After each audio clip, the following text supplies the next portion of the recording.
اللهم صل على محمد وآل محمد.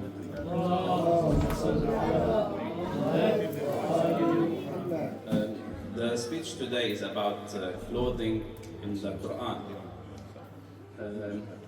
The slide is a combination of English and Arabic language, but I will mostly speak in English. I have already presented this in Arabic, so this time is in English language. Clothing is essential part of human life, and it's from the early history of human clothing were essential part of human life. And quick example of the importance of the clothing, if we know that the clothing industry is estimated to be about $2 trillion of a global trade, which is a significant amount. This indicates how much the clothing is important in human life. And the tradition in Quran that everything that is relevant to human life is addressed in the Quran. And many studies who approach the topic of clothing in the Quran approached it from the angle of the dress code in Islam and neglected the other relevant information that Quran wanted to tell us about this important topic. So in this presentation, I'll try to address some of the hidden messages about clothing in the Quran. First section is about the clothing in general. What does it mean? Types of clothing and the history of human clothing, just in short. In Arabic, clothing is libas, and libas is coming from an Arabic word, labisa, which means dress or wear. A very similar word to labisa in Quran is labasa, which is has the meaning of covering, cover up or confuse things. And most words who are similar in sounds in Quran, in Arabic, they also have shared common definitions, and the same applies for labisa and labasa. And example of that, that when you dress the good and bad, وَلَا تَلْبِسُوا الْحَقَّ بِالْبَاطِلِ.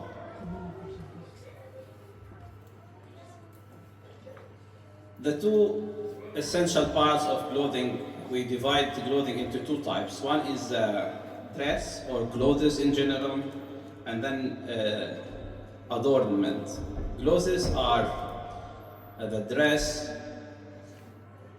are the type of clothing that has a function. We use them for a certain function to keep us warm or for modesty. So when we dress something for a function, is a clothes or a dress. But when we clothe something that doesn't have a function, it's called adornment, zina. And it has purely aesthetic reason we wear them. And clothes has very important semiotic sign in human behavior. They communicate symbolism. They communicate something that we want to tell about us. Doctors have certain clothes, policemen have certain clothes, firefighters have certain clothes. So clothes are important semiotic sign.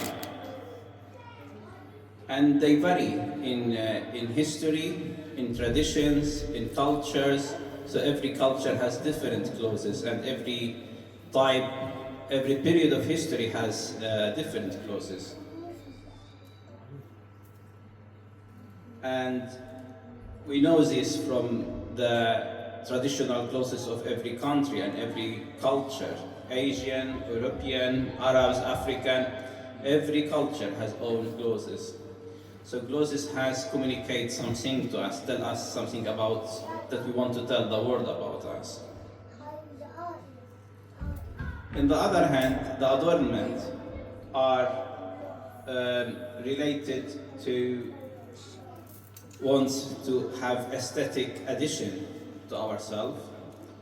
Allah in Quran did not forbid that, it allowed that, but it highlighted that they can be associated with bad things. So we need to be careful how we use adornments. For example, Qarun, who were adornments to impress his people, so Allah punished him. And also, for example, when Allah gives warning to women that not to show adornment to strange men.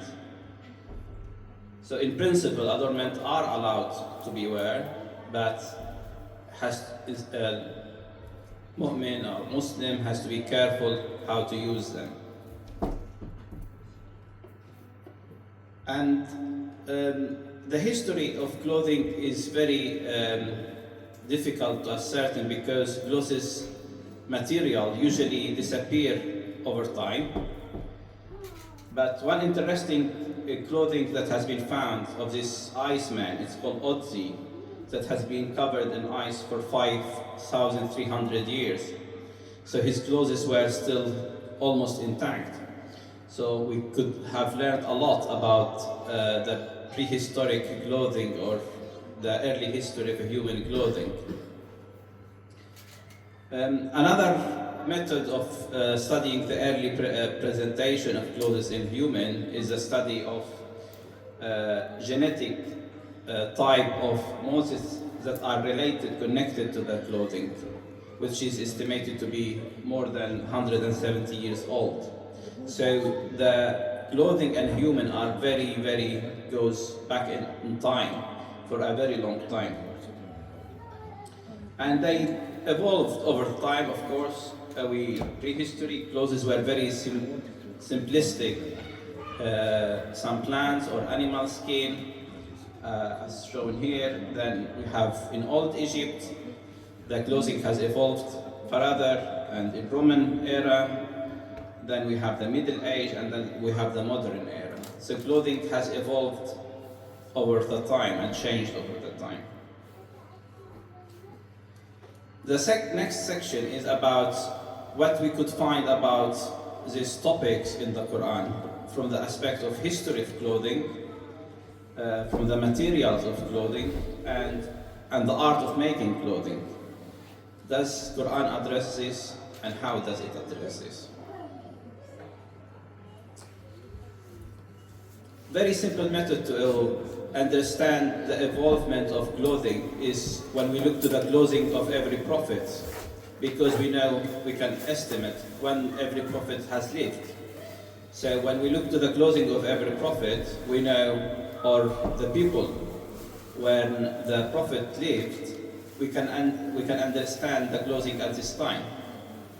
For example, the Quran says about the clothing of Adam, says, فَلَمَّا ذَاقَا الشَّجَرَةَ بَدَتْ لَهُمَا سُوءَتِهِمَا وَطَفَقَا يَخْصِفَانِ عَلَيْهَا مِنْ وَرَقِ الْجَنَّةِ. Which means, so when they tasted of tree, their private parts became apparent to them, and they began to fasten together their garments from the leaves of paradise. So this is a very important indication that the first clothing human used by Adam were from plants and from the leaves.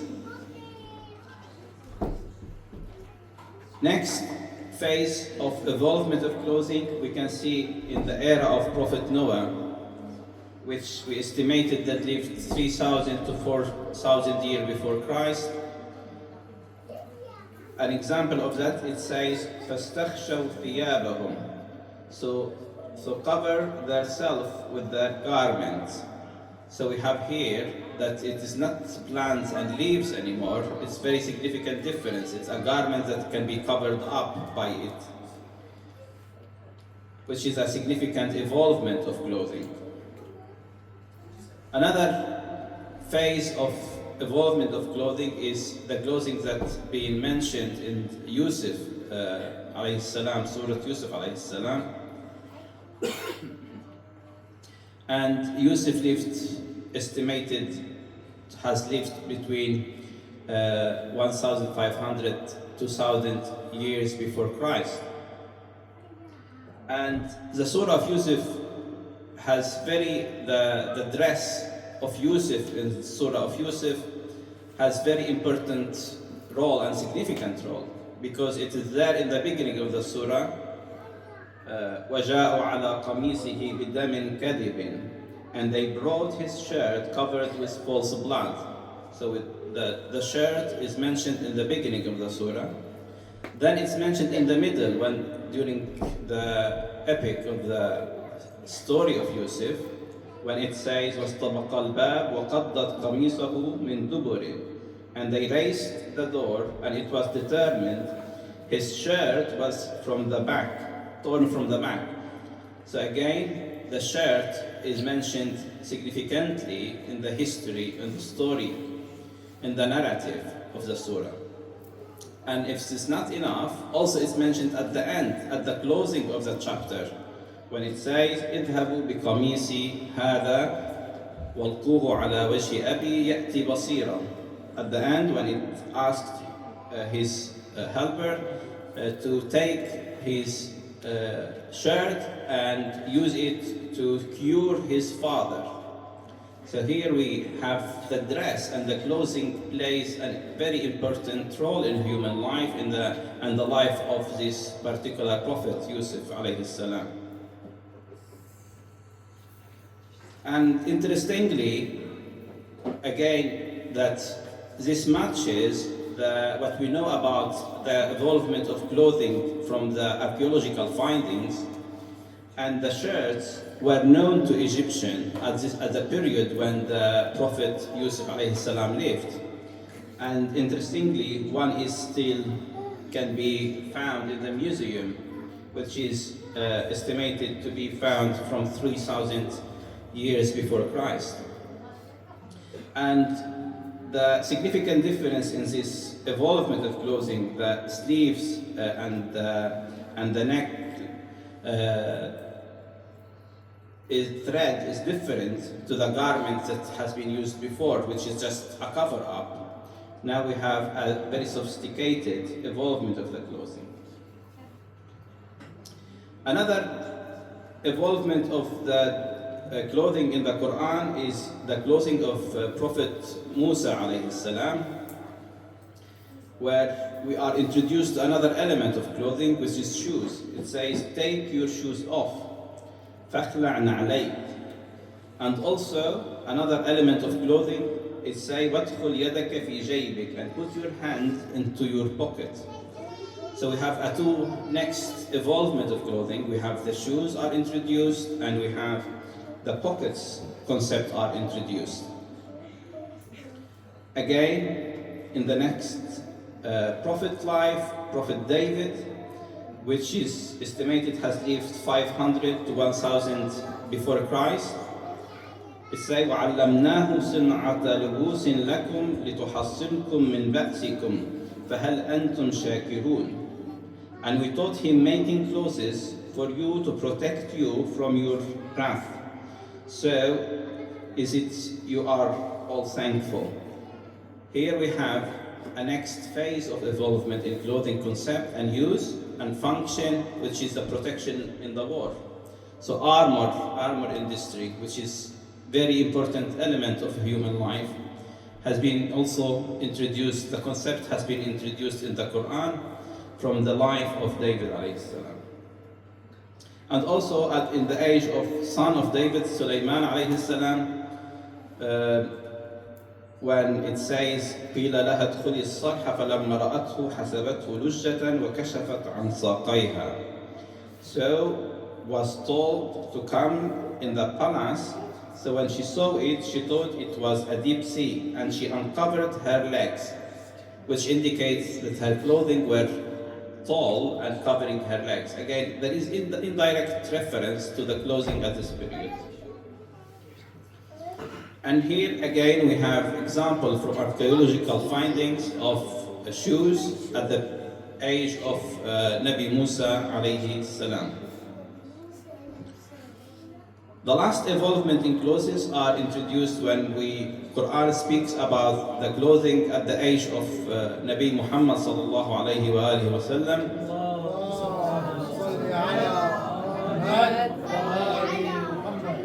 It says, يا أيها المدثر قم فأنذر وربك فكبر وثيابك فطهر. Again, direct reference to the clothing of the Prophet and the concept of tahara in clothing, which is again is very new concept and evolvement in the concept of the clothing. Again, يا أيها المزمل, or you wrapped in garments. Again, addressing the Prophet. And the history tells us about different clothing that has been known to Arabs at this period of Prophet Muhammad sallallahu alayhi wa sallam, like khimar, and then we have the outer garment, and they have the shirt. So all these elements of clothing has been known as this period of life.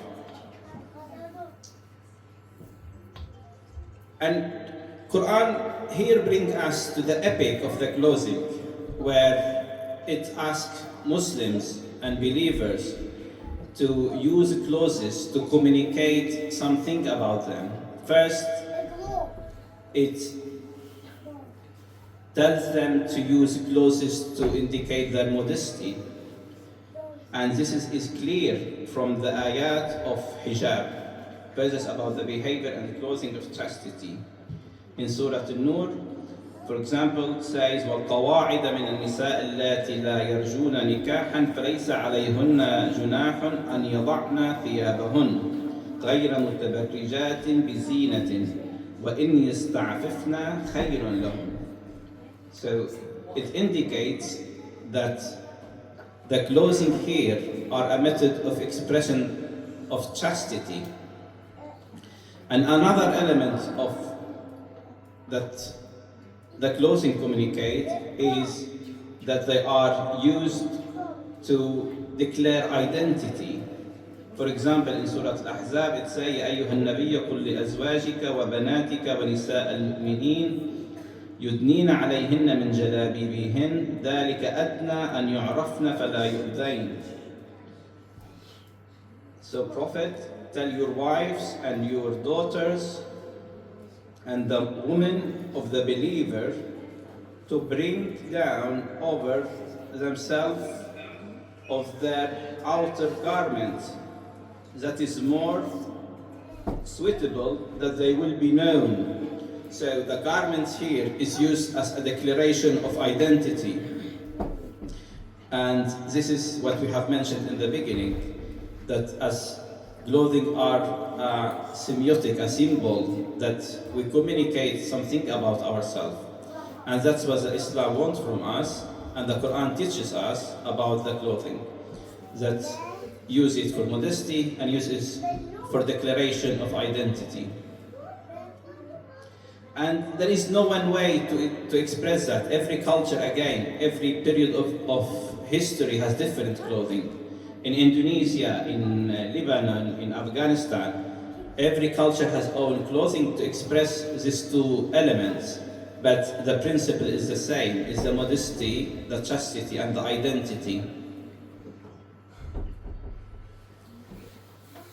The second thing Quran teaches us about clothing is the clothing materials, as I mentioned. For example, the tree leaves at the age of Adam, then we have animal skins, julud al-haywanat wa ma shaba, then the iron that has been used by David to make armor, then we have the thread, al-khayt, and then we have the goods extracted from planet and other things. And then we have also a lot of examples of ornamental materials like gold and silver and pearls. So all these are very important elements of making cloth materials, which is a science in itself. And I'm not expert in this, but people who are relevant, they understand that clothing material is a very sophisticated science and it's still evolving. And Quran make a reference to this for a human to look into this and to learn from this. And also, indirect example of clothing is when it mentions the example of حتى يلج الجمل في سم الخياط, until a thick rope passes through the eye of a needle. And what we know from human history, the discovery of a needle is very significant element in the evolvement of the human to wear clothes, because without it we could not progress with our clothing making. And it has been discovered, has been found needles nearly 40,000 years ago. And another example of making clothes is using the iron to make armor to protect ourselves. Another example of Quran that want to make reference to the clothing materials and colors is when it says وَكُلُّوا وَاشْرَبُوا حَتَّى يَتَبَيَّنَ لَكُمُ الْخَيْطَ الْأَبْيَضُ مِنَ الْخَيْطِ الْأَسْوَدِ مِنَ الْفَجْرِ, and eat and drink until the white thread of dawn becomes distinct to you from the black thread of night. So it compares the white color of the thread to the fajr, to the morning, to the sunrise, and compare the black thread to the night. And the white color in clothing are very important color in the clothing. They indicate purity and cleanliness. And similarly, the black color is also very important, that they indicate from Roman age, ancient age, the mourning and sadness. And if this is not enough, also Quran mentioned the dress of afterlife, libas al-akhirah. For example, gives لأصحاب الجنة الحرير والسندس والاستبرق. Then we like the silk for the believer in the paradise, and of course for the people of hell, the tar and fire. لأصحاب النار القطران والنار. One last thing about clothing in Quran is using clothing as a metaphor to indicate another meanings. For example, the behavior as in the saying قوله تعالى وَلِبَاسُ التَّقْوَى ذَلِكَ خَيْرٌ, and the clothing of righteousness, that is the best. Another example, وَقَوْلِهِ وَجَعَلْنَا اللَّيْلَ لِبَاسًا, and we have made the night as a covering. And of course, the example of clothing as ابتلاء, قوله تعالى فأذاقها الله لباس الجوع والخوف.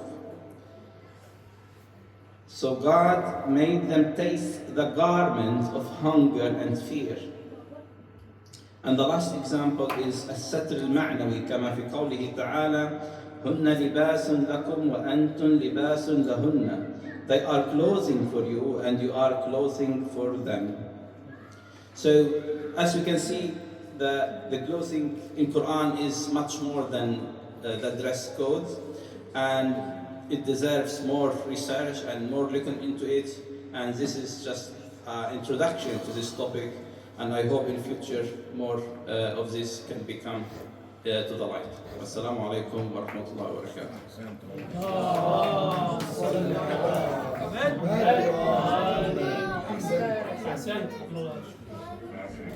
barakatuh.